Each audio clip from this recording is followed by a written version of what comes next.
Yeah, this game had a lot of hype leading up to its release, but now that it's out, the reviews are, well, let's just say they're not as glowing as we hoped. So what went wrong? Let's break it down. First things first, what's the deal with this game? Suicide Squad Kill the Justice League is an action-adventure title developed by Rocksteady Studios, the same team behind the legendary Batman Arkham series. You play as Harley Quinn, Deadshot, King Shark, and Captain Boomerang, tasked with taking down a mind-controlled Justice League. Sounds awesome, right? But here's where things start to go south. Let's talk gameplay. At first glance, the combat seems fun. Each character has unique abilities, and the fast-paced action looks intense. But after a few hours, you start to notice a pattern. The missions feel repetitive, with similar enemy waves and objectives. It's like you're doing the same thing over and over again, just in different locations. And let's be real, that gets old fast. Another major issue is the AI. Both enemies and your squad mates can be frustratingly dumb at times. You'll find yourself fighting off hordes of enemies while your teammates stand around doing, well, not much. It really takes you out of the experience.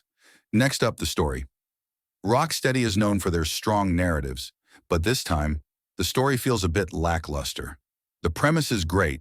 Having the Suicide Squad face off against the Justice League is an awesome idea, but the execution, not so much. The plot often feels rushed, with major story beats happening too quickly for them to have any real impact. And the characters? They just don't have the same depth we've seen in previous Rocksteady games. Harley Quinn has her moments, but overall, the writing doesn't quite do justice to the team's potential. Now let's talk visuals and performance. On one hand, the game looks pretty good. Character models are detailed, and the environments are well designed. But then you start noticing the cracks. Graphical glitches, frame rate drops, and other technical issues can really, and I mean really, detract from the experience, especially on consoles. It's clear that the game could have used more polish before launch. For a game from Rocksteady, this level of inconsistency in performance is disappointing, to say the least. And then there's the monetization. We're seeing more and more games lean heavily on microtransactions and live service models, and Suicide Squad Kill the Justice League is no exception. There's a sense that the game is pushing you towards spending more money on cosmetics or other add-ons, which feels pretty frustrating after you've already dropped full price on the game. Plus, the post-launch content plans have left a lot of players feeling cold. Instead of focusing on delivering a solid single-player experience, the game seems more geared towards keeping players engaged and spending for months down the line. Let's take a look at Steam. Steam reviews are often the most direct feedback you can get from actual players. And for Suicide Squad Kill the Justice League, the response has been mixed. As of now, the overall rating is mixed, with many players pointing out specific issues. One review says, "It feels like I'm doing the same mission over and over again. The excitement wears off fast." This sentiment is echoed in many reviews where players mention that, while the initial hours are fun, the lack of variety becomes a problem quickly. Performance issues have also been a common complaint. Some players on PC are experiencing frame rate drops and bugs that make the game feel unpolished. One user said, "I had high hopes for this game, but the stuttering and crashes too much. It needs a lot more optimization."